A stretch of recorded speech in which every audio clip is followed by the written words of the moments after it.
I'm sure you've heard the term niche character or niche support thrown around a few times. There have been quite a few released over the past few years, but since Shenhe is having a rerun, and Mika is the most recently released character, I want to answer this question. Are niche supports good for Genshin and its future later down the line? But before we start, remember to sub and like if you enjoyed. It would really mean a lot if we could reach 3k subs soon. Thanks guys, I really appreciate it. So what exactly makes a character niche? Basically, characters, or rather supports in this case, are considered niche if they have a very specific appeal or purpose. In the context of Genshin, this can be applied to team building or a more far-fetched answer like playstyles, but more specifically towards team building. The characters you see on screen right now are those that I would consider to be rather niche because of their kits, for the most part having a very specific purpose. I did a tier list with my community, and we decided that these characters are what we consider to be niche supports. I was debating whether or not I wanted to put Kuki here, but I decided not to because you can use her outside of Dendro teams, but she just isn't good outside of them. Notice how a lot of these characters' kits have very specific purposes. Nilo can only be used optimally in a Bloom team, Shenhe buffs cryo damage, as does Goro with defense and Geo, and recently Mika with physical and a bit of attack speed. A lot of these characters' mechanics, buffs, and debuffs only really apply to those very specific teams and characters. Outside of those teams, they either don't really have much of an impact on the team, or they're just flat out useless. And I know that's harsh to say, but would you really say it's optimal to use Sora over Bennett in most teams? I wouldn't say so, but that's just me. Speaking of Bennett, one of the biggest reasons why he's used so often is because how often he can appear on your account after wishing. He's been featured in many banners, the shop, and he's been in the game since launch. All of these niche characters, more specifically the 4 stars, have only appeared on banners with whoever they're meant to be used with. Take Sora with Raiden, Farazan with Skara, and Mika with Eula.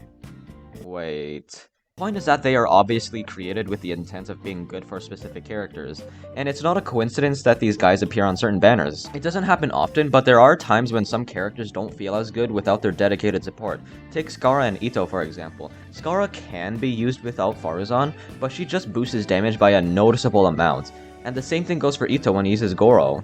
It doesn't happen really often, but it occasionally does. In fact, sometimes these niche teams are better off not using them because they are typically not great at C0. Take Raiden and Sora, for example. These characters are arguably the most constellation dependent out of the entire roster. I'd honestly go as far as saying that they feel unusable at C0, even though it's not remotely true. But the point is that the difference between C0 and C6, specifically for the 4 stars, is really significant. Using Sora and Farazan are really good examples here. They don't really feel great to play at C0 in my opinion, but when they get a few constellations or even C6, they become significantly better, and they perform a lot more smoothly. Mika is in the same kind of boat, but he isn't exactly that great to begin with because you can only get all of his stacks in a multi-target fight, and attack speed isn't really that great either. I just really think it's not a good design to limit a character's potential through constellations. The only way you can reliably get these constellations is by wishing on the banner of which they are featured.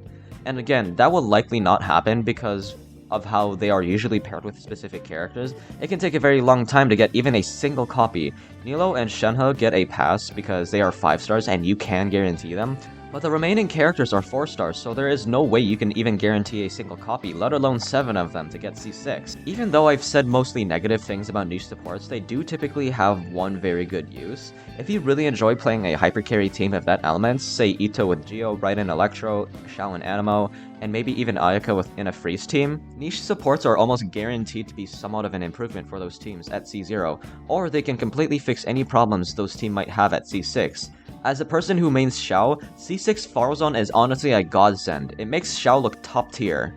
However, hypercarry teams aren't really the most optimal out there, because they don't typically take advantage of those reaction-based combat system that Genshin offers. If hypercarry teams are what you enjoy the most, I would still say be careful wishing for them, but generally they can be an improvement.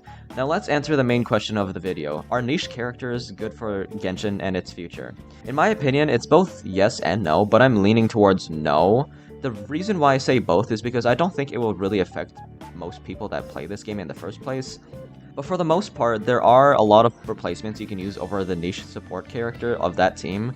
It's not always the case, take a Goro for example with Itto, but the majority of the time you can survive without them. However, for the people that really like playing the specific teams I mentioned, I wouldn't say it's good for the future because not having specific constellations for certain characters can make their performance underwhelming sometimes.